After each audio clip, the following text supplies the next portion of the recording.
Welcome to Riverside Talk. My name is Denise. I'm the Associate Vice President of External Affairs for St. John's Riverside Hospital. Today we are continuing to talk about something that we started talking about last year. Dr. David Dickoff, our neurologist on staff at St. John's, we had a webinar that we talked about Alzheimer's and dementia. Our first discussion was centered around the patient, but today we want to discuss how Alzheimer's or dementia diagnosis can impact the caregiver. Before we jump into our interview, though, I would like to reintroduce all of you to Dr. David Dickoff. Dr. Dickoff is a neurologist who has been caring for patients in Westchester for over 38 years. He graduated from Albany Medical College and completed an internship in internal medicine, followed by a neurology residency at Mount Sinai Hospital. He has worked very closely with St. John's over the years. I've known you a long time, serving as our chief of the neurology service, being a member of the medical board, and instructing the medical students and residents at St. John's. So welcome back to our program. Thanks for having me back. Of course. So as I said, when we last spoke, we discussed the causes of Alzheimer's, the difference between Alzheimer's and dementia, and the new treatments that were just on the market. But can you share any updates on Alzheimer's research, any breakthroughs since last we met? Sure, thank you. Well, there's not that much difference between Alzheimer's disease and dementia. By far and away, the most common cause of dementia is Alzheimer's disease. Yeah. And the incidence is increasing, unfortunately. We're not exactly sure why it's increasing. Many have speculated it's because we're living longer. Okay. And the incidence and risk of developing Alzheimer's disease is proportional to age. It's about 10% of people get it in their 60s, maybe 20% in their 70s, 35 or 40% in their 80s, and as high as 70% in their 90s. Wow. It's very dramatic. And so it's estimated that by 2050, there may be as many as 20 or 30 million Americans with Alzheimer's disease, at an extraordinary cost to our society in terms of medical care and nursing care and support. So just to touch back on the research and the treatments, there are things, and we talked about it in the first webinar. Can you just touch on, are they making breakthroughs? Are they making a greater, do they have a greater understanding of what's causing it? Yes. We know for over 100 years that Alzheimer's disease is due to the accumulation of abnormal proteins in the neurons that ultimately collect and destroy the metabolism of the cell and kill the neurons one by one. The proteins that we're talking about are called amyloid and beta tau.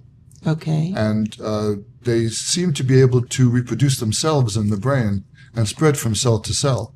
The biggest breakthrough in recent years is the development of immunotherapies against these proteins. And there are two on the market right now that we're using with some success and some risk that we're starting to understand how to mitigate. Okay. But they've created proteins called antibodies that are injectable intravenously and circulate in the bloodstream and actually bind to amyloid protein and remove it from the brain. Wow. And we have a scan called an amyloid scan that could qualitatively measure the amount of amyloid in the brain. And we know that with the scavenger proteins that remove the amyloid, you're seeing less of the... You see reduction, sometimes elimination of the amyloid in the brain. And that correlates with a slowing of the disease process and occasionally some improvement in cognition. Okay, so now that we sort of recapped where we were last we spoke, let's go to the discussion we really wanted to have was about the caregiver. So what are the first steps a caregiver should take when they find out a family member has been diagnosed with Alzheimer's or dementia? Yes, I'm also very glad we're talking about this topic, because in my practice over the years, I find that one of the main things that an expert in Alzheimer's is able to bring to families is guiding caregivers in the short, medium, and long-range planning of how to deal with the patient with a progressive relentlessly progressive cognitive decline. Wow. Until these new therapies came around, that's what it was.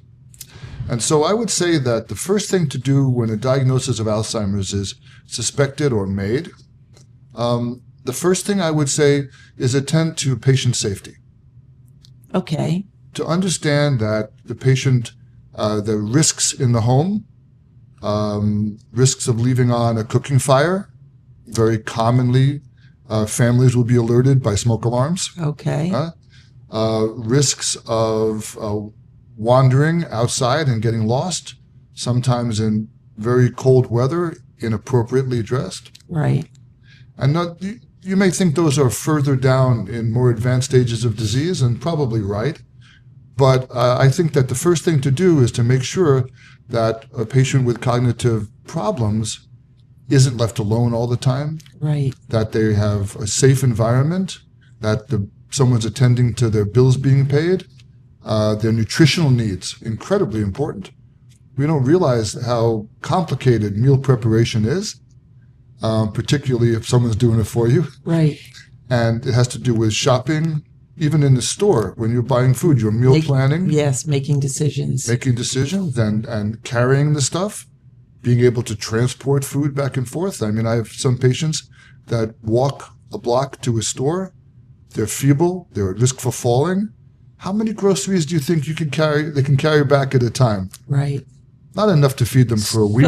So you're saying that the first thing a family member or a potential caregiver should look at are the processes of daily living with an eye on safety. Safety, nutritional support, and whether driving has now become a risk for the patient, family member, and others, obviously. And so that's something that a family should attend right away. Okay. The second thing I would recommend is to find an expert that you trust. And it may not be the first doctor that you see. Generally, neurologists are most experienced in diagnosing and treating Alzheimer's disease and guiding families and caregivers. But there are some psychiatrists that do it as well, and there are nurse clinicians that specialize in it as well. Okay, so finding an expert or a gerontologist.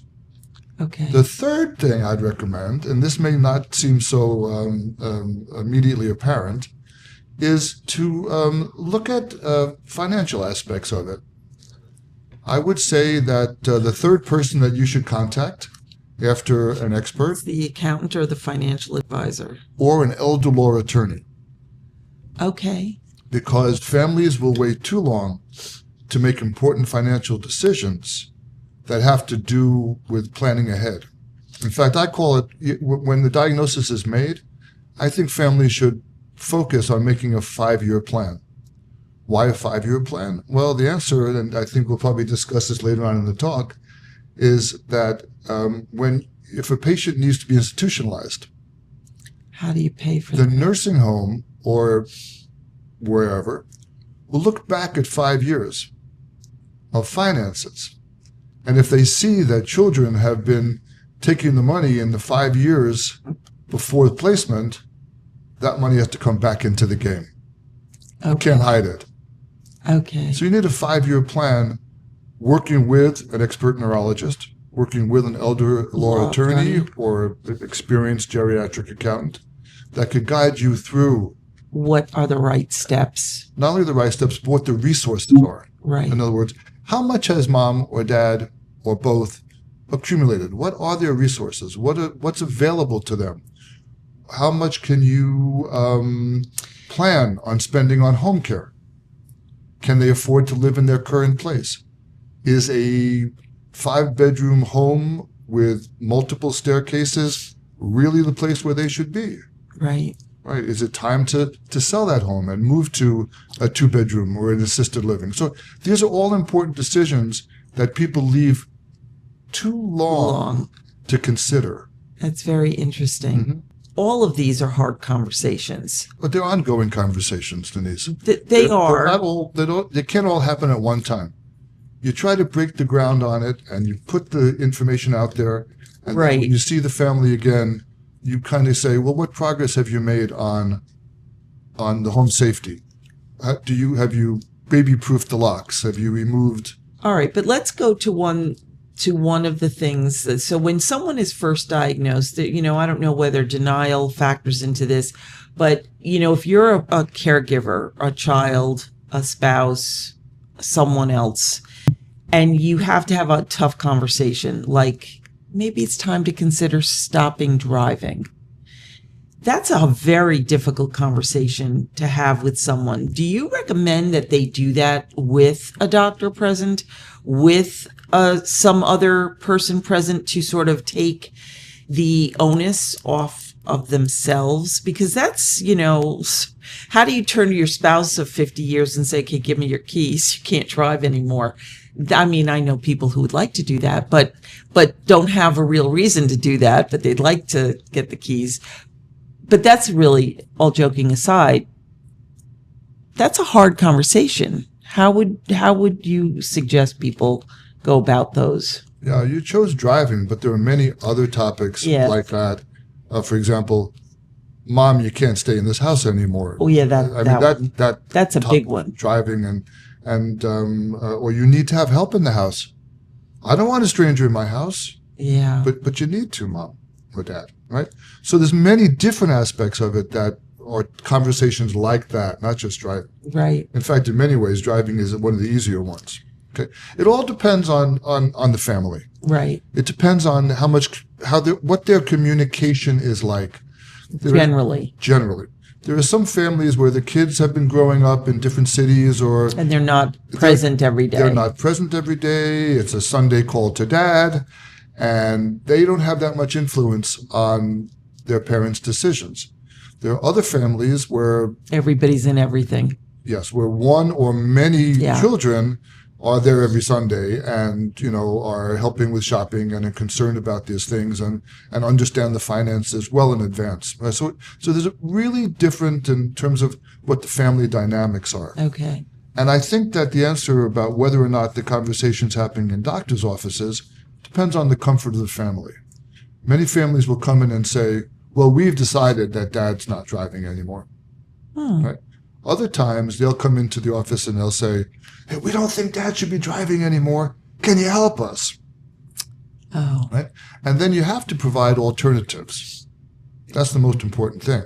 Right, because you don't want to yank the independence entirely. Right. Well, if Dad can't drive, how is he going to shop? Right. If Mom can't drive, how is she getting to the beauty parlor?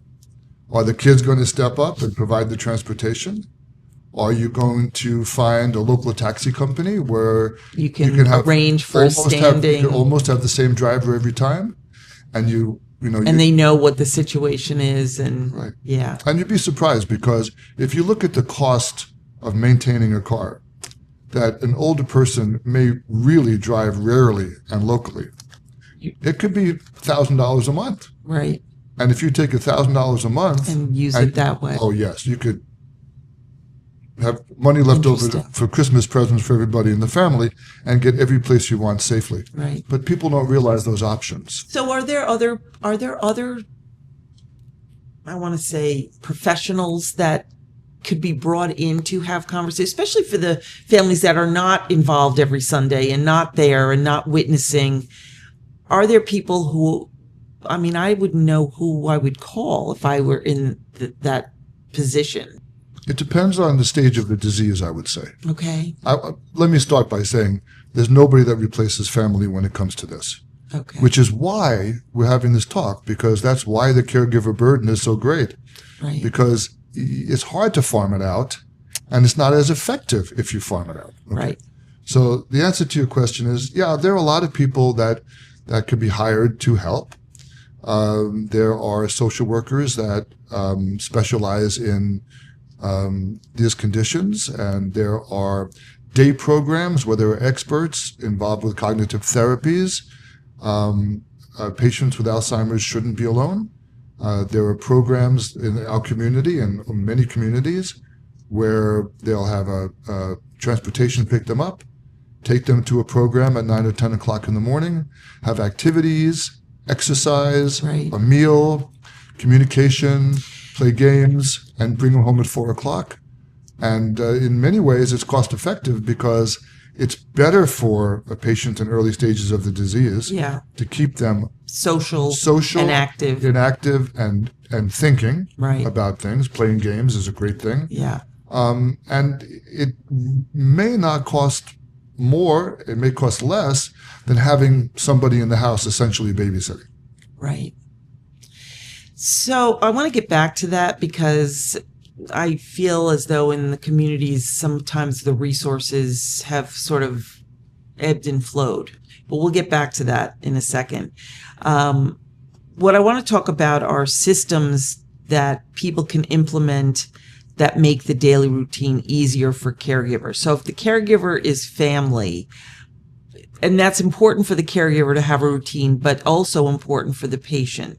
So sometimes the patients are unwilling, but what's the best way to approach creating a system for a patient? That's a great question. And the key to the question are the two key words in the question, systems and routines. And it also depends on the caregiver's availability. If all the children are working,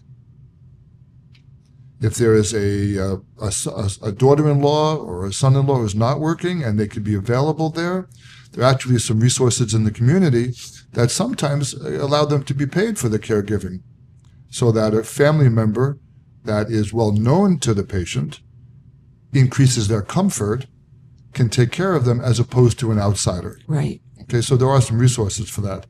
But I would say that the most important thing is organizing time. Alzheimer's patients will gradually lose track of time. Right. They won't know if it's morning necessarily, afternoon, or evening. They lose their clock. They lose their internal clock. And in more advanced stages, and this is dramatic, they lose track of day and night. I'll often hear that patients are dressing up at 2 o'clock in the morning to go to work and heading for the front door. Oh. And the family has to be up at 2:30 in the morning to stop them from leaving the house fully dressed, thinking they're going to their office or to the job that they have. Right. Okay? And that's called reversal of sleep-wake cycles. And that is extraordinarily damaging to caregivers. Yes. Imagine taking care of a patient all day long who is napping more and more during the day. Oh, yeah, it's easy during the day. If they're napping. Yes. Okay, fine. So there's a tendency, like some parents will use a television set to educate their children, babysit, right? So there's a tendency to leave mom and dad in front of the television, bring them their meals, let them snooze off and on. Right. But as a result, go about their business. But as a result of that, they've got their 24 hours worth of sleep by bedtime. Oh. And they won't sleep at night. And what will happen is something I call the sleep creep, where they'll sleep later in the morning and then nap after breakfast, nap after lunch, and then go to bed at 1 o'clock in the morning. Yeah. Then 2 o'clock in the morning and sleep till 10. Then 3 o'clock in the morning and sleep till 11. Until before you know it, in the course of 9 or 12 months, they're up all night, wandering around, keeping all the caregivers awake. And now when does the caregiver get their rest? Right. So that's very interesting, and that's kind of where we want to go with this conversation. How does a caregiver know when they need support, and what support is available out there? You talked about, sort of resources in the community, certainly early on when they're with other folks who have similar issues, and they're playing games, and they're awake, and they're active, and they're doing things when they're out. But I knew during COVID, a lot of the resources around us sort of went away for dementia patients, Alzheimer patients. Have you seen that come back into the community? Have you seen that sort of make a resurgence? It's coming back. Okay. And it's coming back because it's capitalism. Yes, well. And people are making money, and they couldn't run their clinics and their home health agencies efficiently during pandemic, and their businesses. So they're starting up again. Okay. And they are supported by some of the insurance plans, particularly Medicaid, to a lesser degree Medicare. So there is both federal money as well as private money to fund these things. day programs are up and operative. They're not as many as we should have. Right. As the incidence of Alzheimer's increases, hopefully their services will expand proportionally. All right. So that brings me back to the caregiver then. So here I am, taking care of someone that I love and or that I'm being paid to, but it's a lot. It's a lot physically. It's a lot emotionally. It's a lot mentally. And it has changed the patterns of my life. Dramatically. Right. So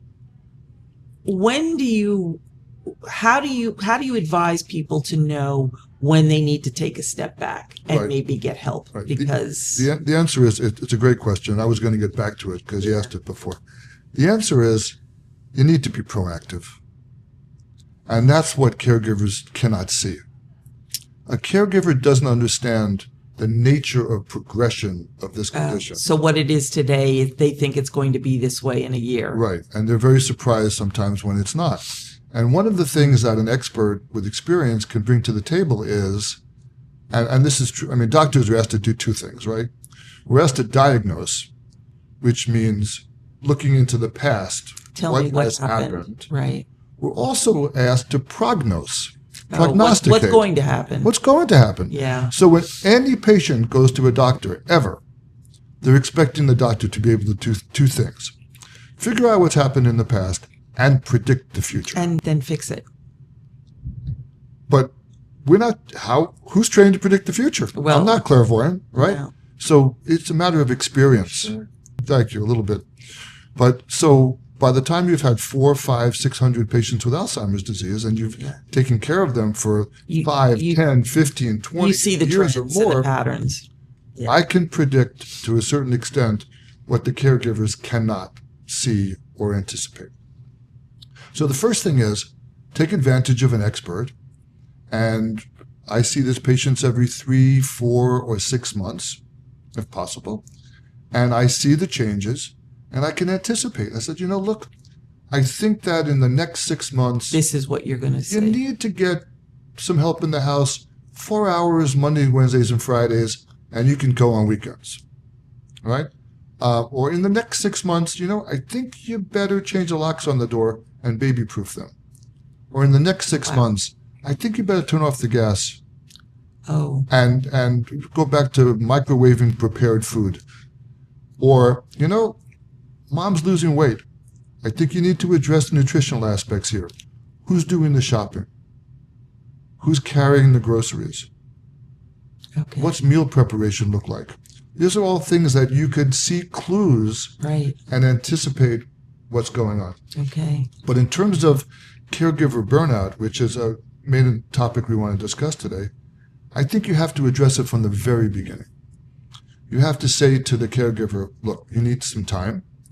You need to be able to get a haircut. You need to be able to do some exercise. Yeah. And in the beginning, well, maybe you can actually walk outside with Dad 3 times a day. You're getting your exercise, you're outdoors, you're doing your caregiving, you could combine the things. But when a caregiver becomes homebound and is unable to see their friends and relatives. Or family. Well, family tends to Can help. Yes, family tends to help. But it's personal things like exercise, personal hygiene. They're the last on the list. They're the last on the list to replace that moth-eaten sweater. Yeah. Okay.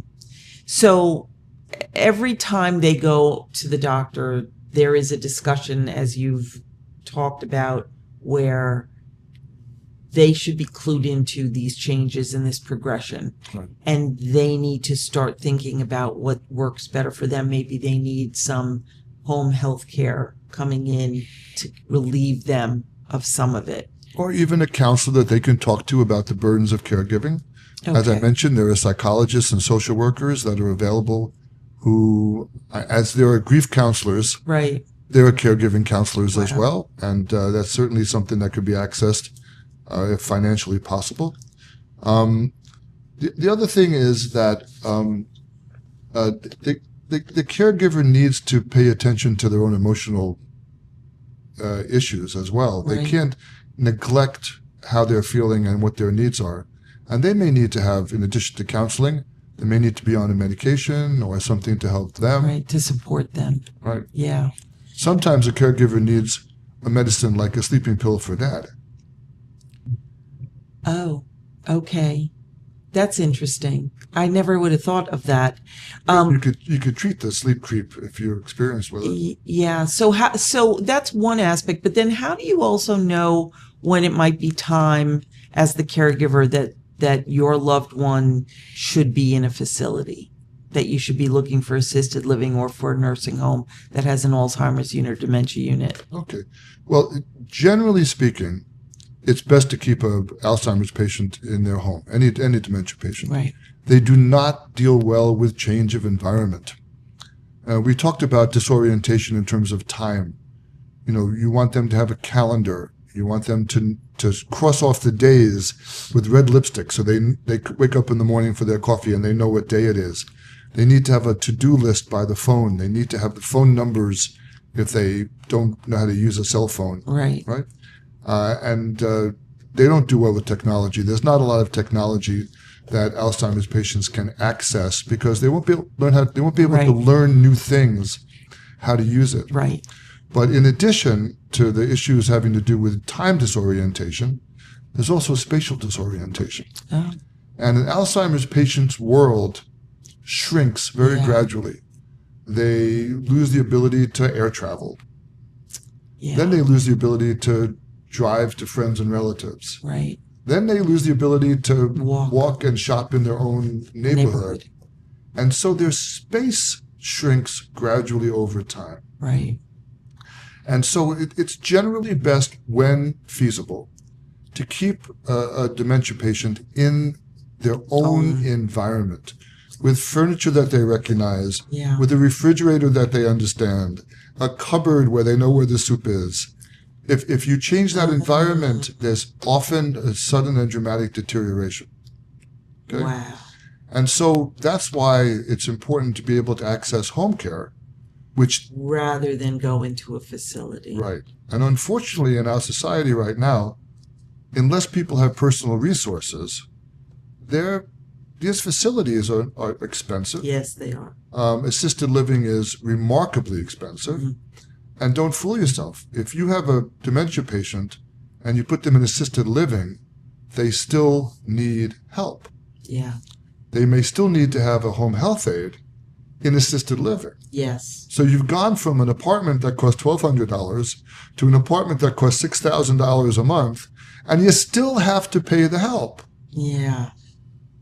That's very interesting. All right. I want to go back to the caregiver. There was an article about research from Emory University on the chronic stress of caregivers and how that may accelerate cellular aging.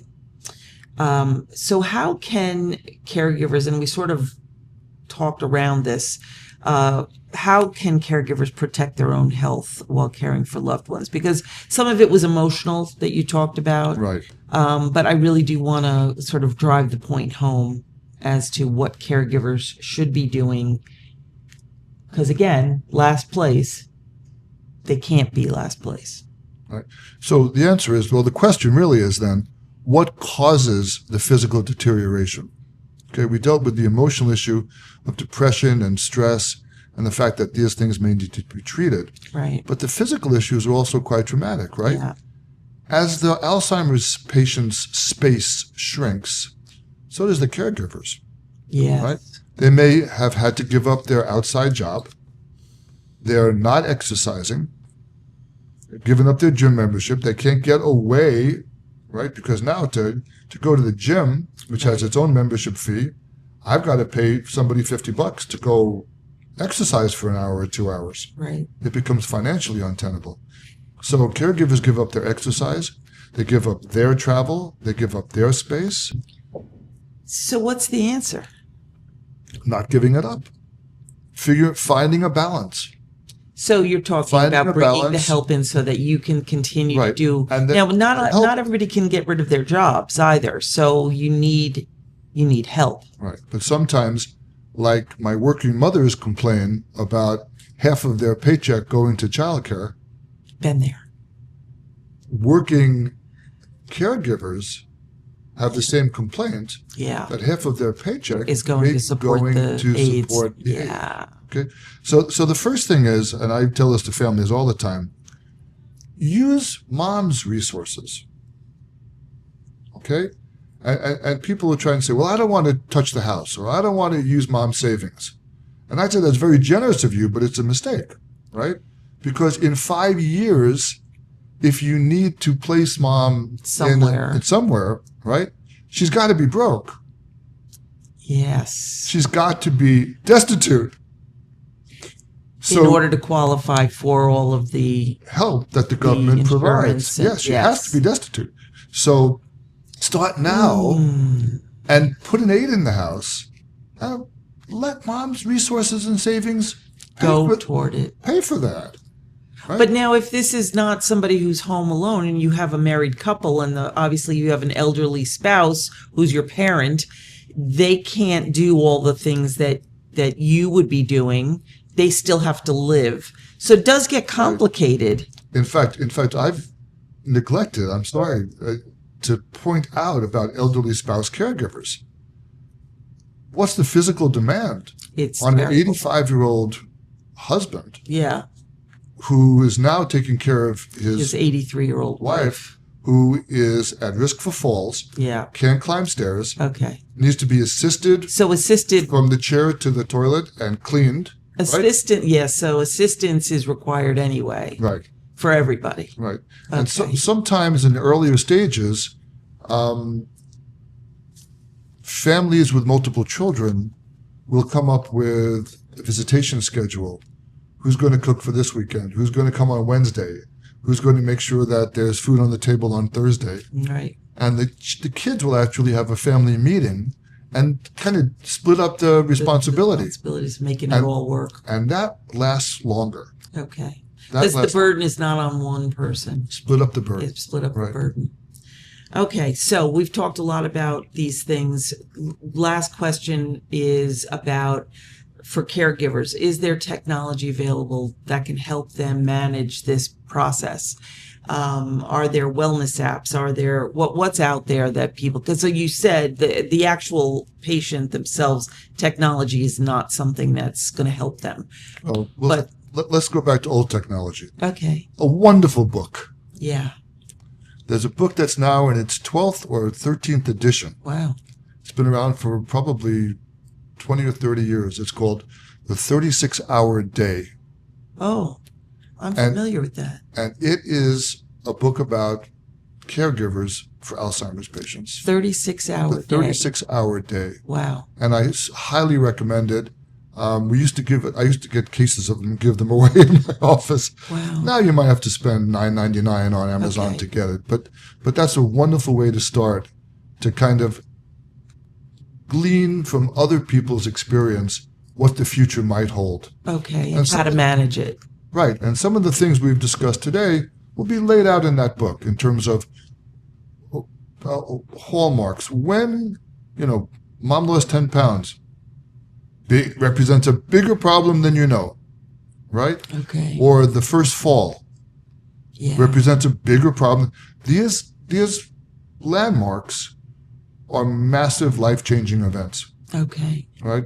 Being unable to get food on the table, being unable to safely move around your apartment. Yeah. Okay. And it's important for the caregivers and the consultant to try to anticipate these things. Yeah. So the falls are prevented. It's such a fascinating topic, and it's one that I enjoyed our first discussion about it so much, and I think this one as well, because I think so many people in our community are grappling with this, whether you're the actual patient or you're the caregiver. Or caregivers. Yeah. Increasingly so. So thank you for spending your time with us today. We really appreciate you. But before we leave, I would like to acknowledge our community partners that help us spread the word about our programs. Our original partners are the Yonkers Neighborhood Naturally Occurring Retirement Community and the Yonkers Public Library, but also our new partners, the Ashling Irish Community and Cultural Center, the Department of Veterans Services for the City of Yonkers, the Ardsley Senior Center, Bronxville Community Center, the City of Yonkers, the Community Baptist Church, Greenberg Parks and Recreation, Hastings and Irvington Community Centers, Westchester Jewish Community Services, and the Yonkers Pathways to Success. So thank you for joining us today for our talk.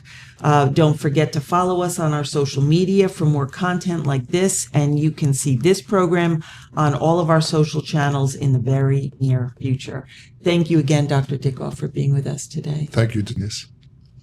Okay.